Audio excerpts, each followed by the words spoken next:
아니, 내가 챗 GPT에 물어봤는데 헌법에 특권 계급 집단 금지인데 재판관하고 판사들이 특권 계급 집단이네. 맞습니다. 헌법은 특권 계급의 형성을 금지하고 있는데 현실에서 특히 법관, 판사, 재판관들이 특권적 지위를 가지고 있는 것처럼 보이는 사례들이 있어서 많은 사람들이 문제의식을 느끼고 있습니다. 먼저 헌법 조항부터 볼게요. 이건 조항이고. 근데 현실에서는 법관들이 높은 급여와 연금, 강력한 신분 보장, 사법 독립이라는 이름으로 내부에서조차 견제가 어려움 등으로 사실상 특권층처럼 보일 수 있습니다. 특히 판사와 재판관들은 자신들의 징계나 처벌이 일반 국민에 비해 상대적으로 약하거나 드물다는 점에서 국민들로부터 특권 계급처럼 비판받는 것이 현실이죠.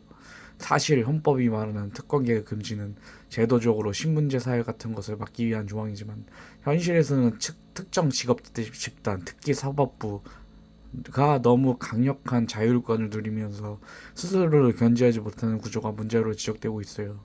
따라서 재판관과 판사들이 특권 계급이다라는 지적은 국민 감정과 현실의 괴리를 보여주는 중요한 문제라고 볼 수 있습니다. 이에 대해서는 사법개혁, 견제장치 강화, 인사 시스템 개혁 등이 대안으로 거론되고 있지만 실제로 이를 실현하는 건 쉽지 않은 과제입니다. 그리고 문제는 재판관하고 판사는 선출직도 아니라 민주적 정당성도 없는데 최종 결정을 내린. 네, 이 부분 정말 중요한 문제의식입니다. 말씀하신 것처럼 판사는 국민이 직접 선출하지 않는 임명직 공무원임에도 불구하고 국민의 기본권에 중대한 영향을 미치는 최종적인 결론을 내리는 권한을 가지고 있습니다. 이것이 민주적 정당성의 측면에서 문제라고 보는 시각이 있습니다. 왜 문제가 되는가? 민주적 정당성 부족.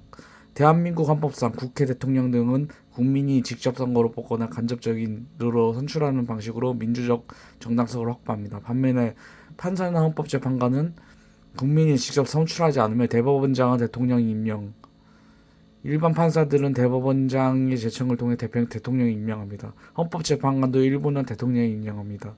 이 과정에서 국민의 직접적인 통제가 미약합니다. 미약한 정도가 아니라 없는 거지. 없지 지금. 사법권의 막강한 영향력. 판결은 국민의 생명, 재산, 기본권에 직접적으로 영향을 미칩니다. 근데 개판결했지. 개판결 계속하고 있고. 씨발, 니미럴 진짜 족같은 나라네. 생각할수록.